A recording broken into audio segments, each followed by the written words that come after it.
A internet de hoje não é nem um pouco parecida com a da época passada.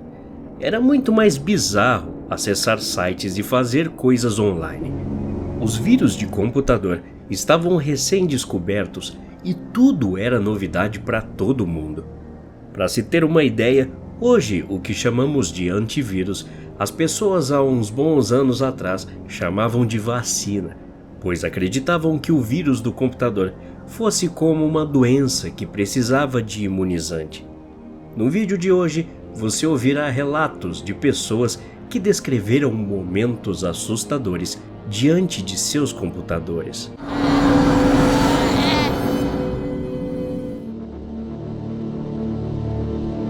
Essa minha experiência aconteceu quando os vírus de computador eram muito mais criativos.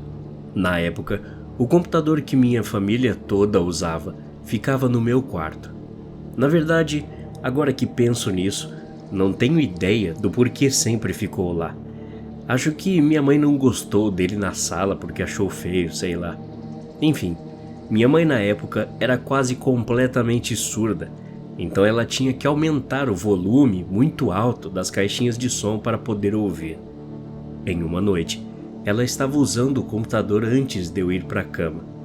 Tendo esquecido de baixar o volume e desligar o PC, fui dormir. Não me importava que o computador estivesse ligado. Eu gostava de ver o protetor de tela. Foi quando eu estava quase caindo no sono que o antivírus instalado no computador disparou. E sempre que disparava, ele emitia um som alto, semelhante a um trem buzinando. Em seguida, normalmente reproduzia um som dizendo: "Um vírus foi encontrado em seu computador", mas ao invés da voz suave e normal de uma moça, como sempre foi, a voz dessa vez soou grossa, quebrada e com falhas. A tela ficou preta por um segundo, e então veio um ruído estridente e um som de estática.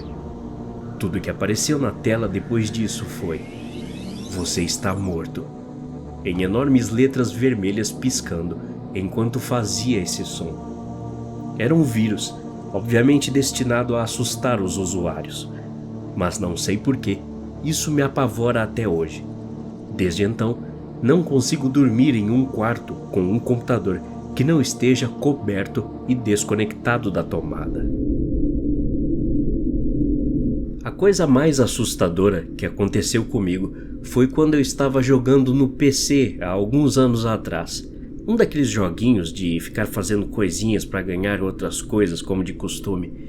Foi quando entrei em uma área com outro jogador.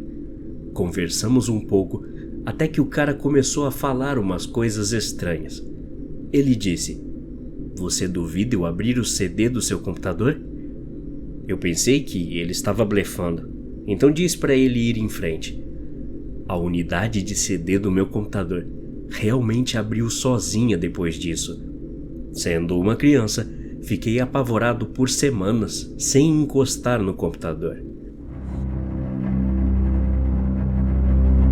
Isso aconteceu quando eu era criança.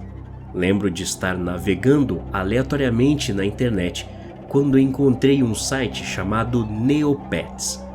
Até hoje não entendi direito se aquilo era um jogo multiplayer ou offline. Enfim, dentro desse game havia uma caverna em uma área pré-histórica para onde você podia enviar o seu animal de estimação do jogo. Fui levar o meu. Entretanto, à medida que me aprofundava na caverna, comecei a ouvir um baixo ruído de respiração. O animal que eu estava levando ficou muito assustado, mas continuei indo mais fundo na caverna. Então, do nada, apareceu na tela um monstro aterrorizante babando e gritando, muito mais alto do que o volume normal das caixinhas de som do computador. A coisa não parava de gritar e não tinha um botão de saída. Meu animal no jogo foi engolido. A única solução para isso parar foi fechar o navegador e nunca mais entrar nesse site. Lembro que fiquei com uma sensação de culpa e tendo pesadelos quase todos os dias depois disso. Lembro uma vez de ter assistido um vídeo esquisito na internet. Ele não estava no YouTube nem em qualquer lugar minimamente conhecido. Era um vídeo que aparentemente tinha sido gravado durante a Segunda Guerra Mundial. O câmera parecia ser um soldado na Itália, eu acho.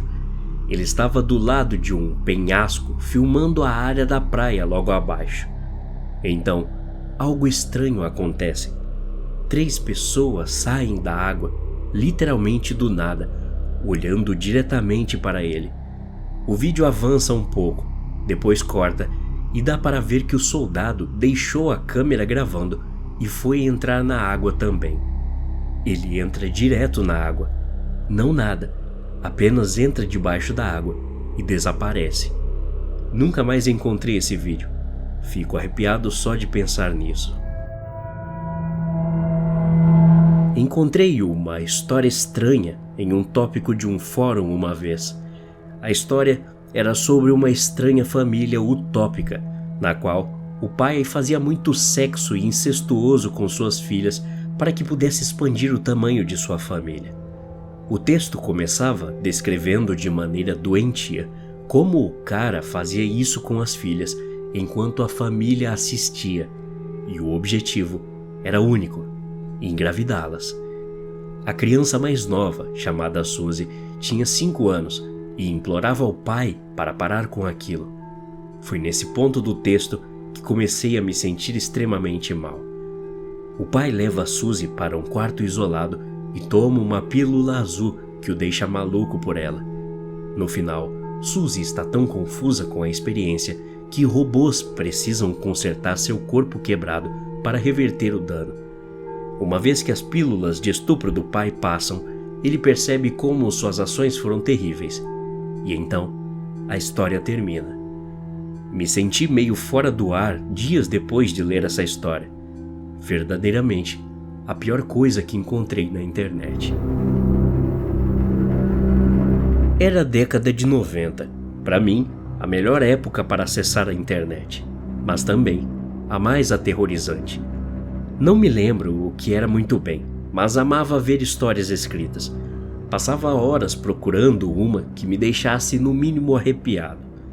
Porém, para mim, todas eram fracas e pouco imersivas, exceto uma que encontrei num site uma vez. Era uma história que tinha o número 17 no título. Comecei a ler e rolar a página para baixo. Enquanto descia, comecei a ouvir gemidos vindos da caixinha de som, mas não gemidos de prazer, e sim de dor. Continuei a descer a página e os gemidos ficaram mais intensos, até chegar num determinado momento que dava para ouvir só gritos. Tantos gritos malditos. E então, uma imagem piscou na tela por uma fração de segundo e o navegador fechou. Lembro que tentei entrar de novo no site dessa história, mas acho que tinha algum bloqueio de IP ou algo assim, pois quando acessei novamente, a página estava indisponível. Se isso foi para assustar, parabéns, eles conseguiram. Até a próxima. Obrigado.